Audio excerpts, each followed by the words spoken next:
Bonjour à tous et bienvenue dans ce nouvel épisode de Productive You. J'ai un invité pour ce début d'année, Mathieu Sabourin. Bonjour Mathieu. Bonjour. Mathieu que j'ai rencontré dans mes expériences de réalité virtuelle, en tout cas quand je cherchais à me renseigner. Donc on en parlera sûrement dans d'autres épisodes, c'est pas tout à fait le sujet du jour. Aujourd'hui, avec Mathieu, on va parler de comment est-ce qu'on peut créer du lien dans nos interactions à distance, parce que c'est vrai que ces dernières années du distanciel dans le monde du travail et même dans les familles, on en fait beaucoup. Alors on retourne un peu au bureau, on revient, on repart, enfin voilà. Donc, et créer du lien, moi qui fais pas mal de formations auprès des managers, c'est le sujet qui revient sans arrêt. Comment je fais, comment je fais, comment je fais. Et Mathieu va nous aider à répondre à cette question. Alors je te laisse te présenter, Mathieu. Que fais-tu? Qui es-tu? D'où viens-tu?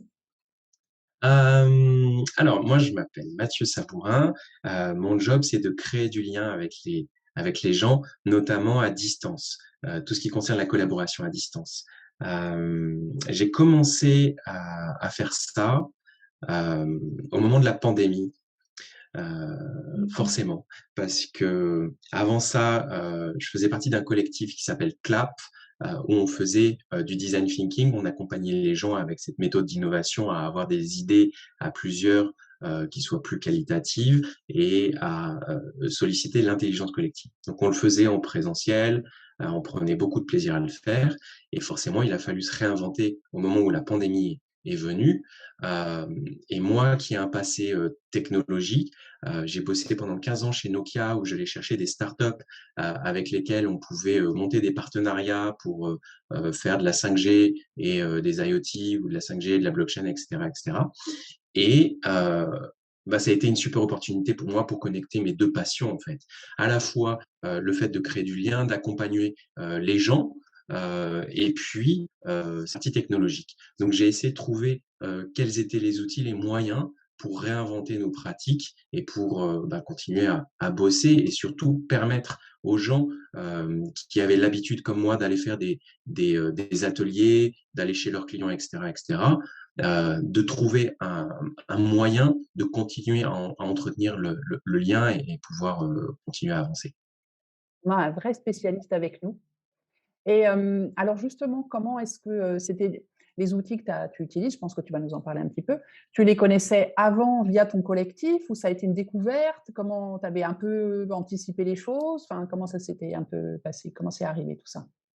Ouais, 2 ans avant la pandémie, en fait, j'ai commencé à m'intéresser au design sprint et, euh, et, euh, et j'ai vu aux États-Unis qu'ils étaient déjà très en avance sur le sujet et qu'ils organisaient des remote design sprints, donc Mhm. des sessions sur plusieurs jours, à plusieurs, à collaborer en utilisant du design thinking.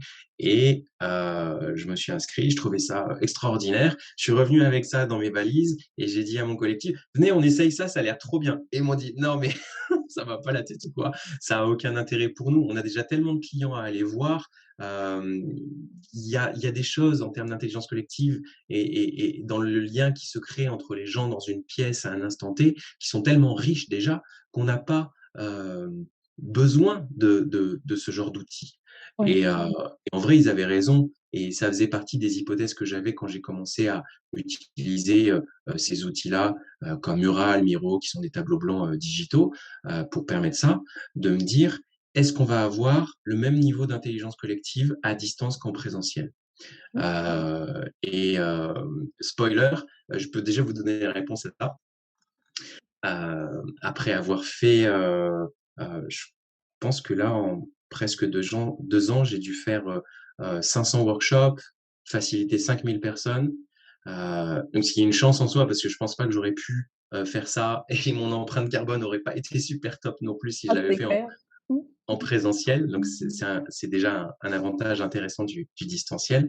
Mais sur la question de l'intelligence collective, non.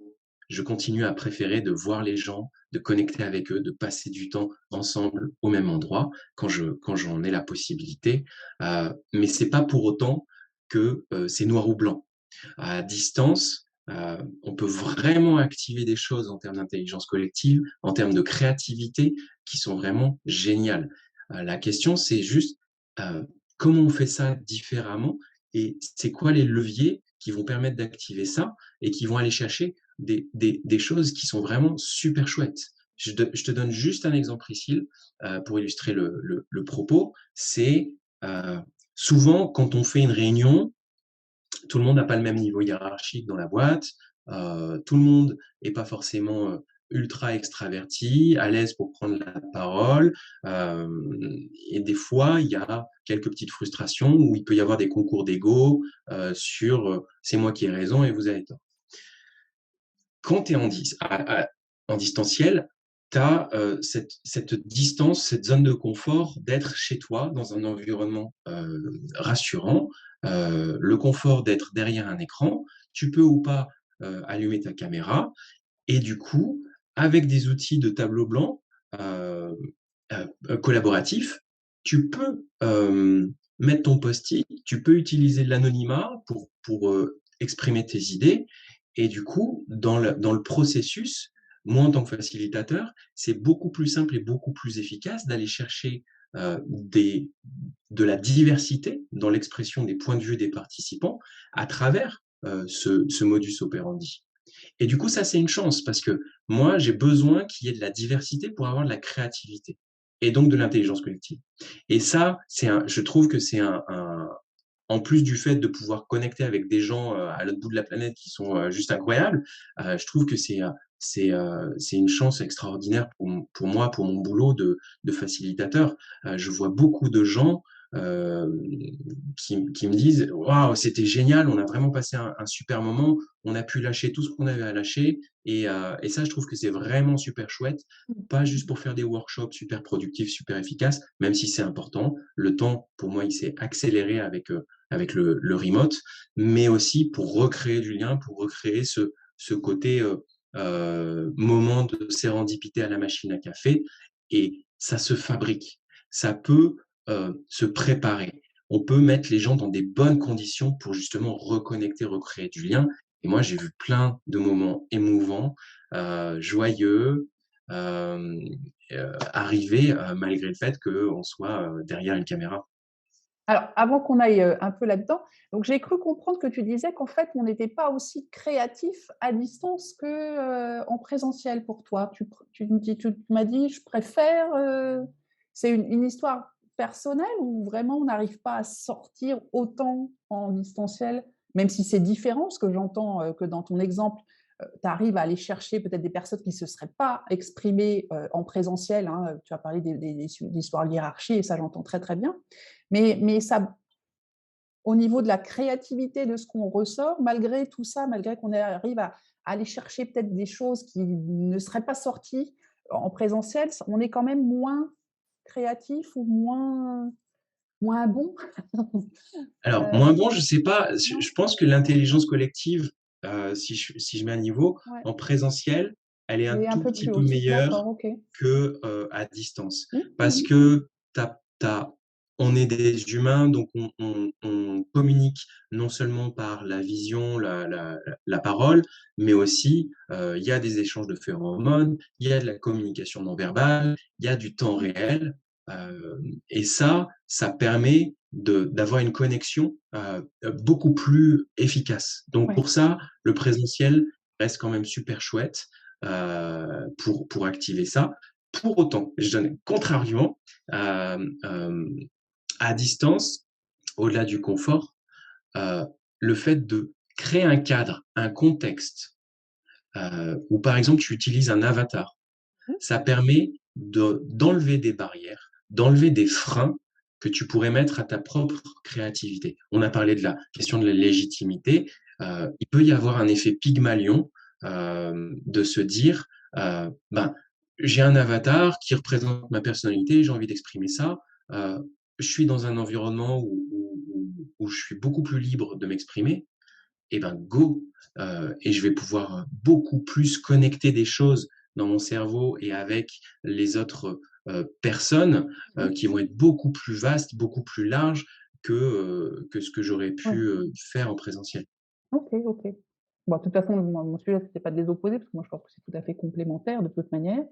Et puis après, on a malheureusement tous ces derniers temps, d'autres contraintes qui font que, voilà, on ne va pas non plus se lamenter à se dire: «C'était mieux avant». Il faut vivre avec Faut malheureusement s'adapter. les nouvelles contraintes que nous avons et puis essayer d'en tirer le meilleur. Alors Tellement. revenons sur ce lien, puisque tu disais que tu avais vécu des moments extrêmement forts, en distanciel et je te rejoins tout à fait. Moi, j'ai fait aussi énormément ces derniers temps de distanciel, de formation avec des gens aux 4 coins du monde que je n'aurais absolument jamais rencontrés, avant, voilà. Donc ça a quand même été très bien parce qu'en termes de formation et notamment les outils dont tu as parlé, Mural et Miro permettent de suivre des cursus tout à fait participatifs et c'est vraiment, fabuleux, j'adore. Donc voilà, comment on s'y prend? Parce que, comme je le disais en introduction, moi j'accompagne des cadres, enfin des managers, hein, que ce soit, en coaching, en conseil, mais aussi beaucoup, en formation et le sujet qui revient, hein, c'est vraiment, comment on garde le lien? Comment on garde le lien? Là, tu vois, juste avant notre interview, j'étais avec un petit groupe que je revois tous les 15 jours en petite séance et leur sujet était de dire: «Bon là, ça commence à être vraiment long pour certains, hein, on est reparti à la maison, machin. Notre entreprise a décidé qu'au lieu de faire, 4 jours par semaine, ce serait carrément toute la semaine pendant 3 semaines. Il y en a certains, c'est lourd. On les perd, on a beau essayer de faire, des, icebreakers, des choses, des machins. Au bout d'un moment, on perd ces gens-là. Comment est-ce qu'on peut essayer de faire malgré tout en tant que manager pour essayer de récupérer autant que faire se peut? Sachant qu'en plus de ça, on n'est pas tous des facilitateurs nés, on n'a pas tous pris l'option en facilitation à distance dans le cursus. Et on essaye d'avoir, voilà, d'utiliser les bonnes pratiques. Qu'est-ce qu'on peut faire? Dis-nous tout. J'ai pas de recette magique, malheureusement. Ah bon? Non Désolé, fin du mais non podcast. mais je me doute bien. Ça serait trop simple. Mais, je peux essayer de partager avec vous, c'est une Partage super des question, je trouve. exemples, ouais, ouais. Hem, heu, Moi, pourquoi je le fais? Mmh, Je le fais parce que, c'est peut-être mon passé de Nokia, Nokia Connecting People, mais j'adore ça. J'adore connecter les gens ensemble. J'adore les fédérer dans on va avoir une expérience, collective qui va être géniale. On va vraiment, ressentir des émotions qui vont faire qu'on va se dépasser, qu'on va aller plus loin que ce qu'on aurait pu, imaginer et ça, c'est vraiment ce qui m'anime. C'est vraiment ma raison d'être et donc, présentiel, distanciel, peu importe, ça reste un moyen. La technologie, c'est un outil, c'est pas une fin en soi. Et je trouve que, il faut aller se questionner sur quel est mon objectif et quels moyens je vais mettre en œuvre pour ça.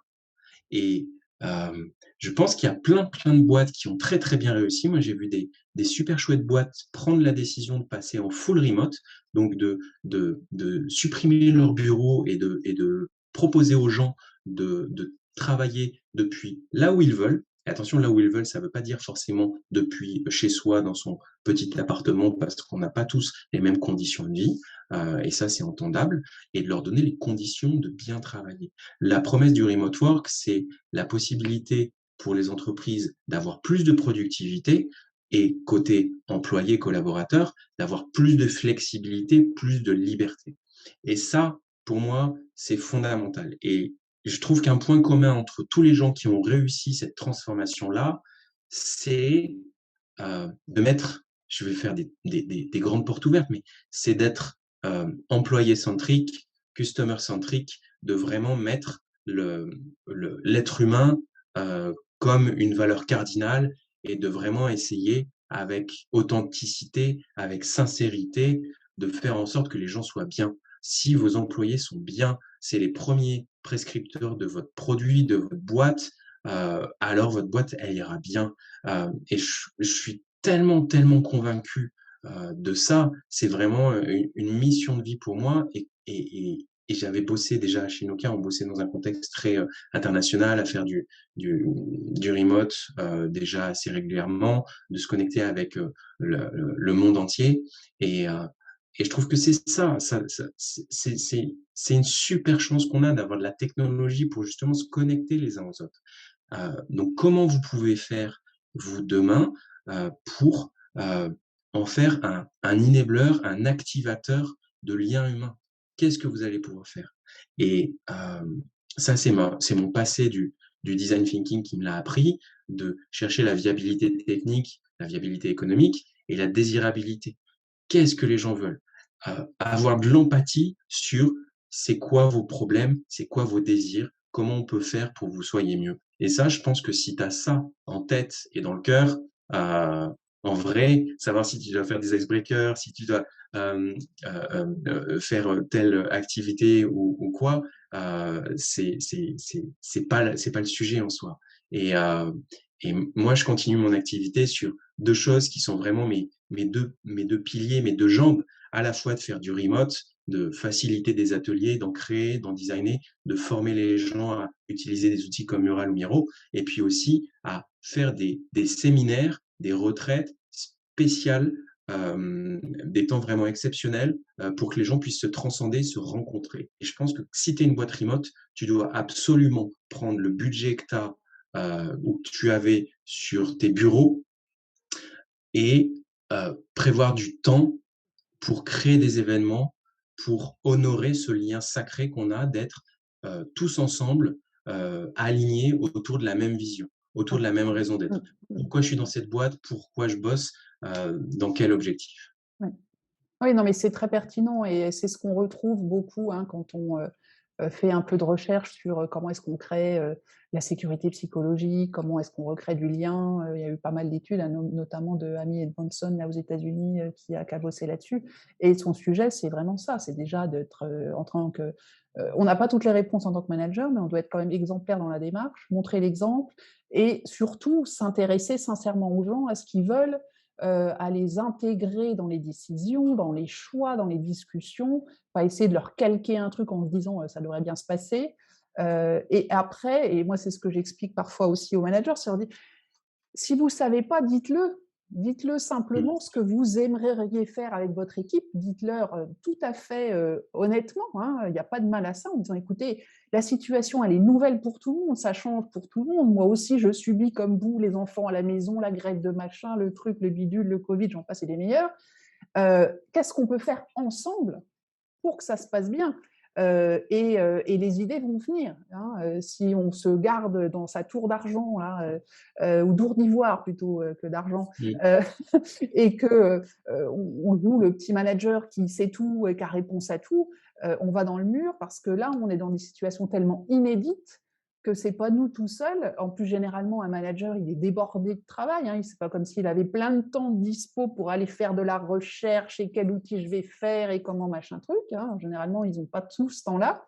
Et faire participer l'équipe à comment est-ce qu'on peut faire tous ensemble pour y arriver et rester ensemble, je pense que c'est déjà une première démarche. Quoi, hein. Et avoir, comme tu le dis, il faut que ce soit quelque chose de sincère, qu'on sente vraiment que c'est pas juste pour faire beau parce qu'en ce moment c'est la mode et que le terme bienveillance, on le met, là, c'est la tarte à la crème, ça sort dans tous les coins, et qu'on est vraiment là pour une vraie bienveillance, certes, mais une sincère et un vrai désir que ça se passe bien pour tout le monde et pas uniquement avec en se disant chiffre, chiffre, chiffre, quoi. Ouais, clairement. Alors, c'est peut-être Clairement, un ouais. peu utopique hein, comme idée, mais je suis persuadée qu'en passant par là, on arrive hein, plus loin. Mais Il y a des freins et ils sont totalement compréhensibles. Moi, j'ai beaucoup de respect et d'amour pour les gens qui occupent des fonctions de manager parce que euh, tu peux être très command and control et, euh, et, euh, et avoir des objectifs qui descendent de ta hiérarchie, devoir les exécuter, etc. Euh, c'est compréhensible. Euh, mais pour autant, j'ai la faiblesse de croire que les managers sont quand même des gens qui aiment les gens. Sinon, ils feraient pas ce job. Il y a un vrai questionnement à poser, à se poser si vous êtes manager et qui est difficile, qui est vraiment, je pense, introspectif, c'est votre rapport au contrôle. mm, Parce qu'on a reçu une éducation, des modèles, etc., qui induisent certains comportements. Euh, à quel point vous avez besoin de contrôler, de maîtriser tout ce qui se passe et est-ce que un changement de posture pourrait vous faciliter à vous déjà en premier lieu, en tant que manager, la vie. Qu'est-ce que vous auriez à gagner et qu'est-ce que vous auriez à perdre à co-créer, à co-designer comment cette relation avec les gens que vous managez, elle va se nouer, elle va évoluer. Et je pense que le métier de manager va de plus en plus se rapprocher du métier de coach parce que euh, tu seras plus là dans un rôle de faciliter le job des gens, leur donner les moyens d'action pour que eux ils délivrent le mieux possible. Et moi, c'est ma mission. Souvent, c'est comme ça que je l'explique quand je parle du fait de faire de la facilitation, d'être un facilitateur. C'est, tu as un commanditaire qui donne une mission. Il faut aller d'un point A à un point B. Tu as une équipe. Tu dois être au service de cette équipe pour les mettre dans les meilleures conditions pour que eux délivrent. Je sais pas mieux, tu vois, sur la posture du consultant, je sais pas mieux que mes clients quel est leur marché, qui sont leurs clients, quels sont les besoins de ces clients, comment ils peuvent performer au mieux. J'ai aucune idée là-dessus et je serais pas légitime. Aucun intérêt que je m'exprime là-dessus. Par contre, est-ce que je peux leur donner des outils, des moyens et les mettre vraiment dans un contexte où, avec de l'intelligence collective, ils vont éclater, vraiment produire un truc hors norme. Et c'est vraiment, je pense, la mission du rôle de facilitateur. Donc, si c'est un truc qui vous intéresse, googlez-le et allez voir parce qu'il y a vraiment Mais je des choses suis, qui peuvent nourrir votre réflexion. non, mais je suis à 2000% là-dessus. Et tu vois, j'anime un petit module dans mes formations sur la délégation. Et alors, j'avais fait un slide dans ma toute première version, je l'ai gardé, qui était un peu un point aux les freins, tu sais, à la délégation. Je me suis dit, c'était un truc un peu tarte à la crème, là, les gens vont me dire, oh, pourquoi tu as fait toute cette liste, etc. Et la première fois que je l'ai présenté, mais là, j'ai eu un engouement, tu sais, les gens qui spontanément, pendant la formation, me disaient: «Ah ouais, mais moi, mais carrément, mais là, je suis là» et ce qui ressort souvent, c'est ça, c'est le contrôle, la peur de perdre, la responsabilité, la peur de perdre, de pas savoir comment ça va se passer, et pas forcément sur des jeunes managers. Parce que quand c'est la première fois que tu manages, forcément, alors là, tu as tout un tas de craintes. C'est Si ça se chaud. passe mal, c'est moi qui suis en machin, enfin bref. Mais là, j'étais vraiment avec des managers plus qu'aguerris. Hein. Certains avaient déjà 20, 25, 30 ans de management dans les pattes, hein, entre guillemets. Et très humblement, en disant certains, ah ouais, non, mais là, moi, j'ai encore un mal de chien, quoi, à lâcher le truc, à me dire, non, non, mais il faut le faire pour qu'ils grandissent, etc. Et c'est ce qu'on voit. Alors, en plus de ça, je trouve, c'est ce qu'on voit maintenant, enfin, depuis 2 ans qu'on est en télétravail, où tous les gens autour de moi me disent, le nombre de réunions a explosé. On ne fait Mmh. que ça. De 9 h du matin à 19 h, c'est réunion, réunion, réunion, réunion, réunion. Avant, on n'avait pas autant de réunions, ça n'empêchait pas la boîte de tourner. Et ça, pour moi, c'est le symptôme, mais carrément, du patron, enfin, ou du manager, hein, qui a peur que son équipe, elle soit devant Netflix ou en train de faire je ne sais pas quoi, et qui se dit, je vais leur foutre là des réunions toutes les secondes, comme ça, de toute façon, ils seront en ligne en permanence, ils seront obligés de bosser sans comprendre qu'en faisant ça, l'équipe ne bosse pas parce qu'elle est en réunion. Donc, elle ne fait Mmh. pas son vrai métier. Et pour moi, ça, c'est typiquement les structures où les gens ont peur euh, et ne font pas confiance et veulent être dans le contrôle, comme tu as dit tout à l'heure. Donc, je vais leur foutre, allez, des réunions à toutes les sauces, ils seront là. C'est vraiment, pour moi, c'est le symptôme. Alors, je suis peut-être un peu caricaturale, mais peut-être pas très loin quand même. J'ai une question pour toi, Priscille. Ouais. C'est quoi la pire anecdote qu'on t'ait racontée à ce sujet-là? Sûr. Sur le besoin de contrôle ou sur des conditions difficiles de travail à distance? Moi, c'est vraiment ces gens qui me disent qu'ils ont des réunions tout le temps, Tout le temps. tout le temps, mais tout le temps. Et là, je veux dire, j'ai fait un groupe de presque 90 managers d'une même entreprise. Hein. Et tous, mais c'est infernal, quoi. Les gens, à un moment, j'ai une personne qui était à moitié en larmes en me disant, Priscille, je n'ai le temps de rien, je fais mes mails le soir à 22 h, la nuit, le week-end, parce que de 8 h du matin à 20 h, je n'ai même pas le temps d'aller faire pipi, d'aller prendre 5 minutes de pause, parce que c'est réunion, réunion, réunion, réunion, réunion. Tu te dis, C'est vrai, les gens oublient leurs besoins physiques mais c'est et clair, mais primordiaux, quoi. c'est n'importe quoi, quoi. Et moi, j'entends ça, je me dis, mais bah, ça sert à quoi? Avant, on ne faisait pas des réunions sans arrêt. C'est comme les gens qui te disent, je me force à lire tous les channels sur Slack. Mais c'est comme si avant, tu faisais tous les étages de ton entreprise pour savoir ce qui se passait à la compta, au marketing, au machin, au truc, au bidule, mais tu ne suivais pas la conversation dans tous les bureaux. Pourquoi est-ce que maintenant tu suis toutes les conversations qui passent? Enfin, c'est complètement débile.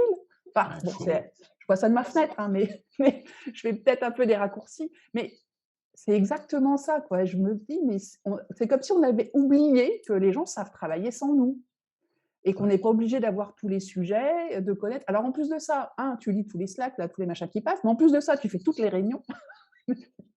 C'est quoi le but, quoi? Bon, bref, après, c'est un peu caricatural mes propos, mais je trouve ça énorme, quoi, alors qu'on pourrait très bien, et on peut très bien être beaucoup plus productif à distance, parce qu'on est moins perturbé, parce qu'on a moins de bruit, moins de personnes qui arrivent comme ça faire la petite causette, euh, si on laisse les gens bosser, quoi.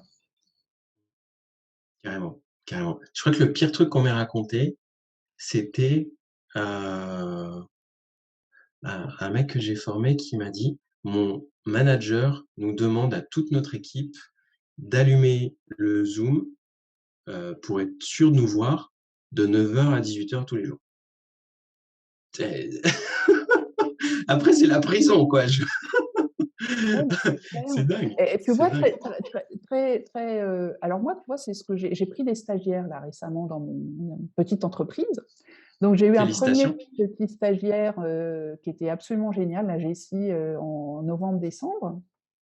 Et lui, c'était un de ses tout premiers stages. Donc je lui avais dit, écoute, pour pas que tu te sentes tout seul, parce que pour le coup, il était tout seul à distance, hein, il Mmh. n'avait jamais vraiment travaillé dans une entreprise en tant que tel. Si ça te va, on ouvre un Zoom tous les deux, on le fout dans un coin de l'écran. Alors après, il l'éteignait, il l'allumait, rien à foutre de voir sa tête, mais je le mettais dans un coin de l'écran, ce qui fait que si jamais il avait besoin de m'interpeller, hop, on remettait le micro. Moi, en général, j'écoutais de la musique, donc je coupais mon micro. Il mettait un petit chat en me disant Priscille, j'ai une question. Hop, voilà, on intervient, machin, machin. Bon. Et puis là, j'ai une nouvelle petite stagiaire. Donc elle, c'est un petit peu différent puisque elle est, sa maman et son copain, tout le monde est en télétravail en ce moment. Donc du coup, ils se font un coworking dans le Mmh. salon. Et C'est pas donc, toujours évident ça. on fait un point. C'est elle elle était au départ dans sa chambre, puis elle m'a dit, écoute, je préférais être tous ensemble, machin. Donc, du coup, on se fait un petit point le matin, un point à midi, 14 heures, machin. Tu as des questions, tu as un chose, tu as un truc à me dire pour pas qu'elle se sente toute seule quand même. Mais dans un contexte comme ça, que tu veuilles voir un peu les gens pour leur dire plus, bon, bah, écoute, tu sais que je suis là, tu ne te sens pas tout seul parce que tu as un gamin de 19 ans et puis tu n'as pas envie qu'il soit complètement perdu, voilà. Mais sinon, enfin, c'est insupportable quoi, d'avoir le Zoom allumé toute la journée juste pour dire tout le monde Ne est. faites pas ça, ne faites pas ça. Enfin, c'est du flicage à mort, quoi. Et en plus de ça, ce qui est dommage, c'est on impose des heures de travail, hein, alors qu'on est quand même dans un contexte un petit peu différent, et qu'on se prive de gens qui seraient peut-être beaucoup plus performants sur des horaires différents. Oui, mais ces gens-là, eux, ne se priveront pas d'aller candidater, pour des boîtes beaucoup plus performantes. On est bien d'accord. Mais ça, on est bien d'accord. Ça, non, non, mais c'est clair qu'il y a des choses dans ce télétravail. Alors, tout le monde est pas là, et heureusement, mais il manque la dimension humaine encore souvent, je trouve, hein, des bonnes intentions, mais il y a quand même dans le fond de l'intention le côté humain où personnellement, je ressens quand même le truc de dire on le fait parce qu'il faut le faire. Tu vois, c'est Mmh. pas c'est normal et c'est notre ADN et voilà, c'est plus c'est dans l'air du temps. Alors, tu sais, on a des générations Z, là, il va falloir qu'on change un peu notre façon de faire. Oui, mais Ouais. encore. Alors, raconte-nous, oh, sinon, donne-nous des trucs. Donne-nous des trucs, là, maintenant. Moi, je veux des astuces. Des trucs, des astuces, bah, je peux vous dire déjà avec quoi je travaille le plus, souvent, Ouais, et c'est vas-y. pas Zoom pour le coup. Parce que moi, quand je fais 2 heures de Zoom, je suis crevé, je suis lessivé et j'ai besoin d'aller boire un café, sortir, faire une pause, m'aérer. Ça, c'est un des bénéfices que je trouve au télétravail, c'est les outils digitaux. On a une, une pléiade de choses qui m'amènent beaucoup de confort, beaucoup de liberté, beaucoup de flexibilité. Et ça, c'est vraiment cool. Euh, la question, c'est, moi, le gros apprentissage de ma première année, ça a été à distance, ça a été mon rapport au temps. Euh, il a complètement changé. C'est-à-dire que euh, je trouve que ma productivité a énormément progressé, que je suis beaucoup plus efficace, sans pour autant me mettre une charge mentale de dingue. Je m'explique. Euh, L'avantage d'outils digitaux, euh, c'est qu'ils vous aident à faire quelque chose précisément, spécifiquement, plus efficacement. On pourrait parler d'intelligence artificielle, d'automatisation de tâches, etc., mais je ne vais pas rentrer trop là-dedans, euh, pour que tout ce qui est répétitif, pénible, etc., vous puissiez le déléguer à de la machine, à des logiciels. Euh, tout ça pour dire que le rapport au temps, si vous avez euh, moins de temps de la part des gens, ce temps, il devient aussi plus efficace s'il est bien employé. Et souvent, j'ai coutume de dire que ce que j'aurais fait dans un workshop en présentiel en 2 heures, je le fais en 1 heure pour le même résultat. Parce que si je suis en présentiel, je vais avoir besoin de récupérer l'attention des gens beaucoup plus régulièrement. Il va y avoir plus de perturbations, des discussions sur le côté, etc., etc. Si je suis en distanciel, je vais pouvoir capter l'attention, l'engagement des gens beaucoup plus fortement. Et donc, du coup, je peux avoir leur attention d'une manière beaucoup plus focus, beaucoup plus intense, mais sur un temps beaucoup plus court. Parce que ça demande plus d'énergie, mais c'est beaucoup plus qualitatif. Donc, j'ai souvent coutume de dire à mes clients, ce que vous faisiez en 2 heures, vous allez le Mieux faire en déjà, une ouais, heure. ouais, Et ouais. ça doit pas être stressant, ça doit vraiment être quelque chose qui vous Mmh. bénéficie. Mmh. Et vraiment, je gagne énormément de temps comme ça. Donc, les outils que j'utilise le plus, c'est Mural. Mural, c'est un tableau blanc digital. Donc, comme ce que vous pourriez faire sur un tableau blanc en présentiel, hein, colle des post-it. Je continue à coller des post-it partout dans ma chambre, partout là où je bosse. Mais là, vous pouvez coller des post-it pour échanger des idées, et puis pas que des post-it, des images, des vidéos, plein de contenus. Vous pouvez faire énormément de choses. C'est vraiment pour moi l'outil essentiel pour la collaboration à distance. Beaucoup plus que Teams ou Zoom, qui sont des outils de visioconférence, où c'est sympa pour se connecter, de se voir en vidéo, mais c'est pas ça qui m'amène plus d'efficacité dans mon travail au quotidien. Ça, c'est vraiment l'essentiel. Mural, Miro, c'est vraiment deux outils qui font exactement la même chose. Ils sont concurrents. J'ai une toute petite préférence pour Mural, mais si vous utilisez Miro, c'est vraiment super Et top tu, aussi. non seulement tu l'utilises toi, mais tu formes les gens en plus Oui, oui, oui, à c'est ça. l'utilisation, hein. Mmh. Je forme les gens pour savoir comment pas être un expert du produit, parce qu'une fois de plus, on s'en fout du produit, Mmh. c'est pas ça qui est important. Ce qui est important, c'est de bien servir les gens et de leur donner les trucs et astuces pour vraiment être très, très efficace, très rapidement. Et on veut pas tous devenir des designers graphiques, faire des magnifiques tableaux murales. On veut collaborer, on veut bosser ensemble, on veut que ça soit efficace et qu'on prenne plaisir à le faire et que ça soit fun. Et donc, ces outils-là, ils le permettent vraiment beaucoup. Un deuxième outil que j'utilise aussi beaucoup, c'est pour tout ce qui concerne, donc ça c'est plutôt de travail synchrone, et puis il y a tout ce qui est travail asynchrone. D'habitude, on envoie un mail, et s'il te plaît, est-ce que tu peux faire ça, ou regarder ci, etc., etc. J'utilise assez peu mon mail pour ce genre de collaboration ou d'échange avec les gens avec qui je travaille. J'utilise plutôt des vidéos, c'est-à-dire que des outils comme Loom ou comme Vidyard sont des outils en ligne qui permettent de cliquer sur un bouton, d'enregistrer mon écran et ma caméra en même temps, l'écran de mon ordinateur, et que je puisse dire, et voilà, est-ce que tu peux regarder ce point-là? J'ai fait ça, qu'est-ce que tu en penses? Je te laisse avancer sur ce sujet-là, reviens-moi quand c'est OK pour toi. Ça va 2 fois plus vite qu'écrire un mail. C'est visuel, ça permet d'aller directement à l'essentiel.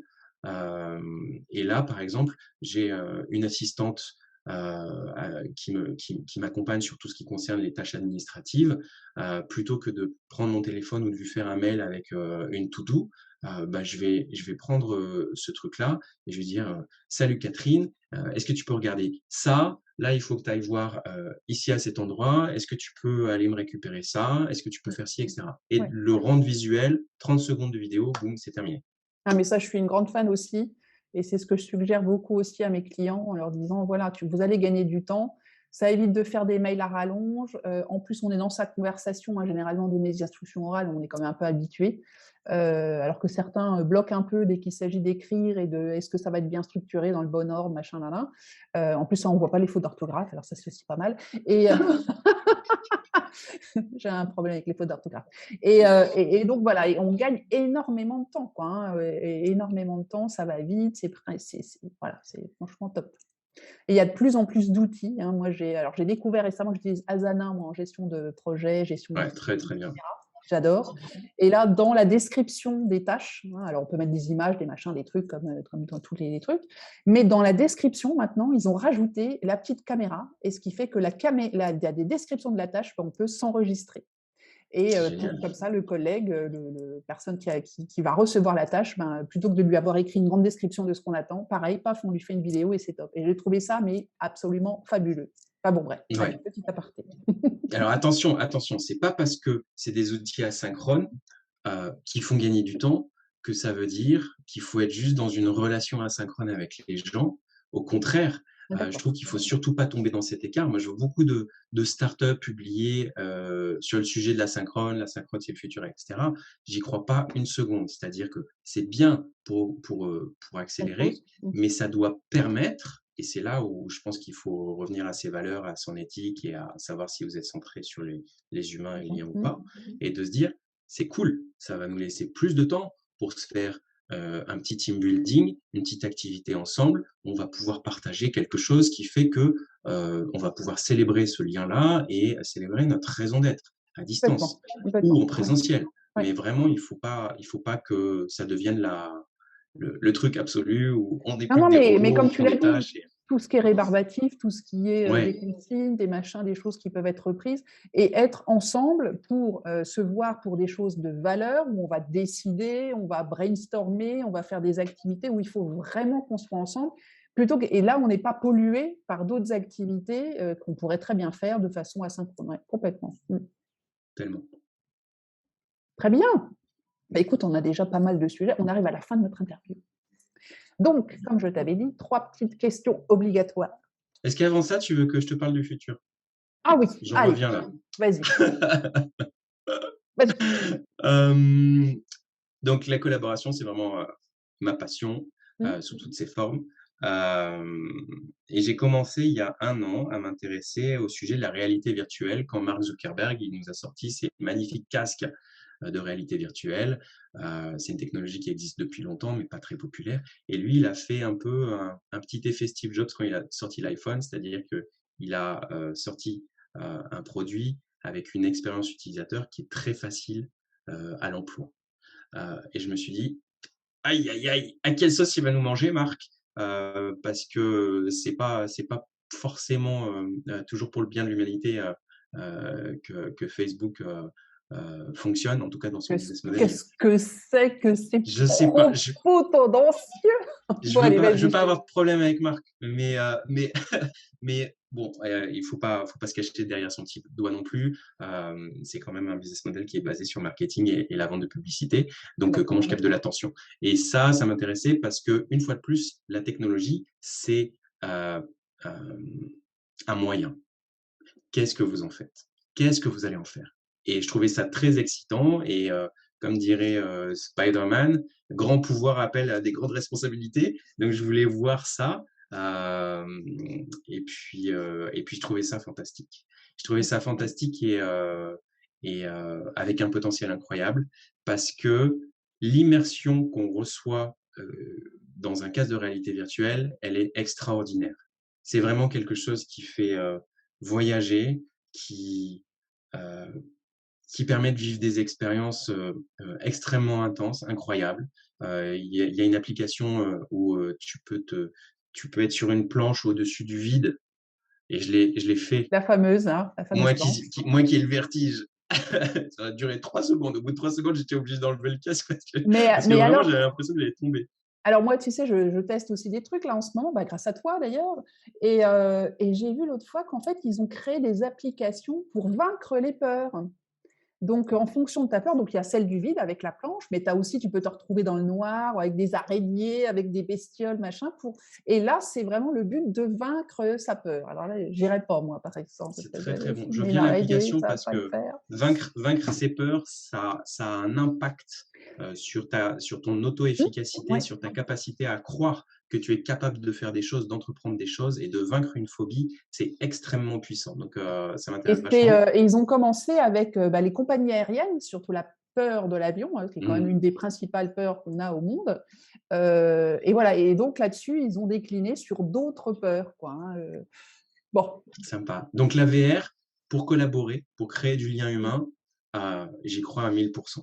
J'y crois à 1000% et je pense que je vais certainement lancer un petit projet sur le sujet cette année Ouais. pour permettre aux gens de un petit peu expérimenter et de se faire leur avis surtout. Moi, j'ai mon point de vue, mais il est très subjectif et très personnel et j'ai envie de proposer aux gens pas de les convaincre, mais de leur donner la possibilité de tester et de Ouais. tester en s'amusant, en passant un moment fun et en se disant, OK, est-ce que ça peut nous aider? Est-ce que ça peut améliorer notre créativité? Est-ce que ça peut améliorer le fait de créer du lien entre nous, de vivre des expériences émouvantes entre nous? Est-ce que ça peut nous permettre d'être plus intelligents? Même si je veux pas devenir un humain augmenté, tu vois, j'en ai rien à foutre. C'est pas mon projet dans la vie. Je veux pas me mettre une puce neuronale derrière à la Elon Musk qui va m'apprendre des trucs. Ça m'intéresse pas. C'est pas mon À la projet. Matrix, Stitch. Non, non, non, On va non, te non, surtout pas. télécharger des petits programmes. Ah non, horrible, tu vois? Mais vraiment de me dire: «Est-ce que c'est un truc qui peut faire qu'on va vraiment créer du lien humain? Est-ce que ça peut nous rendre plus humains?» Ça m'excite comme question. Donc, Mais ouais, ouais, la non, mais collaboration en VR. ouais, ça c'est un vrai sujet. Et bah, grâce à toi, hein, puisque, alors pour la petite histoire, moi j'ai rencontré Mathieu en début d'année quand justement tu faisais un webinaire sur Mural. Ouais, C'est comme ça que j'ai découvert Mural. Et puis après, je me suis inscrite à une petite newsletter où régulièrement, donc tu m'envoyais des petites choses. Et donc en fin d'année, voilà, tu proposais de participer à une petite expérience en VR. Et donc, comme c'était un sujet qui était dans mes petites tablettes, ben voilà, je me suis précipitée. Et je t'en remercie d'ailleurs parce que ça a été vraiment très, très bénéfique. Donc, depuis, effectivement, j'ai mon petit casque et moi aussi. Donc là, je travaille sur déjà apprendre à utiliser la bête, hein, parce que moi, il y a doucement, je suis blonde, ça, je suis pas née avec des manettes dans les mains, donc il y a un petit apprentissage peut-être un peu plus long. Mais l'idée, c'est ça, c'est de me dire, ça va se développer. Je pense très fort aussi au fait que d'être en 3D comme ça, en immersif, et du peu que j'ai vu là depuis 3 semaines que je m'attelle à en faire un peu tous les jours. C'est comme j'ai le motion sickness, hein, j'ai rencontré un monsieur mmh, qui est formateur, qui m'a dit un petit peu tous les jours et après ça passe. Donc c'est ce que je fais. Et effectivement, OK. ça s'améliore. Euh, donc un peu tous les jours. Et quand je vois vraiment ouais, le ressenti, c'est vraiment surprenant, quoi. C'est surprenant. Donc, moi, j'y crois aussi beaucoup. J'y crois. Et donc, mon sujet, hein, c'est plus, moi, déjà, de me familiariser et de voir d'ici quelques semaines, moi, à commencer peut-être à accompagner bah, des managers, parce qu'il y a plein d'entreprises, là, on voit partout, là, qui sont commandés des milliers de casques ici, à droite, à Ouais, gauche. Mais je ne sais pas pourquoi. Je pense que ça va être comme beaucoup de technologies qu'on balance aux pauvres managers en leur disant, tiens, maintenant tu vas faire ça, mais alors comment il fait? ouais. Voilà. Hein, je veux dire, moi, il n'y a pas très longtemps, je faisais une formation avec des gens, ils m'ont dit, voilà, il faut absolument que tu travailles avec cet outil vidéo parce que c'est celui que nous, on utilise. Moi, je ne l'avais jamais utilisé. Je me suis bouffé de la vidéo, de YouTube, machin, pour me former, pour me rendre compte que leur outil, ils ne le connaissaient pas et que je le connaissais mieux qu'eux en un week-end dessus. C'était extraordinaire. Mais malheureusement, voilà, c'est ça aussi. On te donne des outils. Voilà. Donc, mon sujet, c'est de me dire, voilà, un certain nombre de cadres vont bientôt avoir des outils peut-être comme ça. Est-ce que moi, je peux les aider, du coup, à me dire, ben voilà, est-ce que je peux t'accompagner à comment j'anime mon équipe après avoir fait à distance, ben comment j'anime mon équipe avec un casque sur la tête, qu'est-ce que je peux faire là-dedans? Et en écoutant l'autre fois ta vidéo, là, les 10 heures avec, dans la Ouais. VR, là, je ne sais plus comment c'est, donc allez sur sa chaîne YouTube, hein, c'est top. Il y a plein de sujets. Et je me suis dit, mais ce qui est vraiment bien, et j'en ai parlé avec d'autres managers cette semaine, C'était de me dire, mais on peut très bien être en train de travailler avec son équipe, faire une étude, une réunion d'équipe, hein, je ne sais pas, une demi-heure, puis dire, allez, maintenant on va faire un paintball. Et en fait, on ne change pas d'endroit. Ouais, On change pas d'endroit où on va faire un jeu, enfin voilà. Et ça, cette souplesse, quand même, c'est pas mal de trucs. Alors, encore une fois, ça va pas remplacer le reste, hein. Mon sujet, c'est pas de dire on va tous vivre avec le casque sur la tête H24. Mais je pense qu'en complément, quand on est comme ça, confiné, déconfiné, reconfiné, à distance, machin bidule, on va pouvoir faire des activités autres en termes de créer du lien, des jeux d'équipe, marquer des points, enfin, tu vois, un peu d'émulation, un peu comme on faisait des équipes de team building, je vais dans la ouais. forêt. Et ça, c'est top, quoi, parce que c'est une autre facette. Bon, après, moi, j'ambitionne aussi la formation. Je pense même à faire du coaching en VR et j'ai commencé à poser des questions autour de moi. Et alors, très surprenamment, des personnes qui sont pas du tout tech m'ont dit, mais c'est une super idée. Parce que leur idée, alors ce sont des coachs, hein, qui m'ont dit: «Le gens derrière un avatar pourrait être certainement beaucoup plus ouvert». C'est un peu son sujet de tout à l'heure, tu sais? Quand tu as dit: «Quand on est derrière un écran, machin, on est un peu dans «l'anonymat» entre guillemets» et même là, si on n'est pas complètement dans l'anonymat, mais le fait d'être en avatar peut permettre de libérer certaines choses. Donc à tester, hein, je ne veux pas dire que je vais lancer une offre demain, mais voilà, mes pistes de réflexion. C'est déjà démontré scientifiquement. Mmh. Il y a des études scientifiques, j'en ai parlé dans un post LinkedIn il n'y a pas longtemps, qui montrent que on peut avoir plus de créativité, plus d'intelligence dans un environnement de réalité virtuelle pour les raisons que tu viens de citer. Ouais. Donc, à tester. Donc voilà, donc en coaching aussi, je me dis que ça peut peut-être permettre d'être aux gens plus ouverts, tu D'enlever vois, des freins, ouais. plus ouais, ouais, complètement. Donc à tester, donc c'est mon sujet de cette année et je pense que Mathieu, on aura l'occasion de s'en reparler. Alors, On va je se passe coacher. à mes 3 questions cette fois parce qu'on va faire un Ouais. épisode de 4h30, ça va être un peu long. Donc première question, un livre que tu, recommandes, que tu lis souvent ou que tu lis en ce moment, que tu trouves génial? Si tu lis, j'espère que tu lis quand même de toute façon. Ouais, je lis. Attends, bah, du coup, il faut que je cherche parce que je l'ai plus en tête. Think Again de Adam Grant. Ces D'accord. questions n'étaient pas préparées, c'en est la preuve. Adam Grant, Think Again, sur le sujet d'apprendre à désapprendre. Euh, et derrière, ce qui se cache aussi et qui est une valeur cardinale pour moi dans ce que je transmets, et dans ce que j'essaie de transmettre à mes enfants, c'est l'esprit critique. Comment développer son esprit critique. Mais là, le sujet, c'est vraiment d'essayer de sortir de ses croyances, de ce qu'on pense, et de remettre en question ça, et d'avoir une démarche un peu plus scientifique pour prendre des décisions. Et le bouquin est très bien écrit, super passionnant, donc allez-y. OK, ça va en faire un de plus dans ton style. Alors maintenant, un truc d'efficacité, de productivité que tu utilises et qui marche bien pour toi et que tu veux partager avec les auditeurs? Le Le café, café? Tu es sûr? euh, Tu tournes au café? non, un truc qui m'aide bien. En ce moment, je me fais une petite préparation physique pour courir le premier marathon de ma vie. Mmh mh, J'espère que je vais bravo! réussir. Merci. Et en vrai, ça me donne une vraie rigueur sur prendre soin de mon niveau d'énergie. Ouais.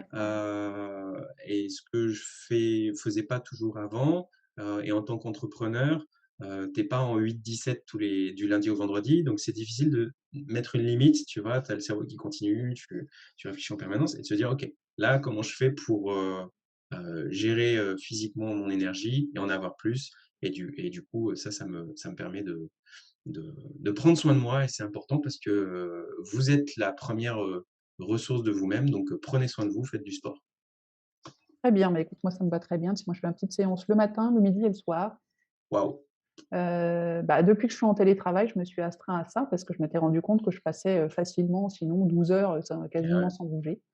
Et donc je fais pas des grandes séances, hein, je fais pas 1 heure à chaque fois, mais 20-30 minutes le matin, un peu doux pour se réveiller, tu vois? Genre tai chi, truc un peu sombre. À midi plus, cardio, puis le soir en général yoga ou tapis de marche, voilà. Et Hop. pareil, par petits trucs de 30 minutes, je trouve on arrive à le caser. Après, c'est inscrit dans mon agenda. Moi, tout ce qui est inscrit dans l'agenda se passe, ce qui n'y est pas a du mal à se passer. Donc, c'est dans l'agenda et je m'astreins effectivement à le faire. Très bien. Et troisième point, une citation, un mantra ou quelque chose qui t'accompagne.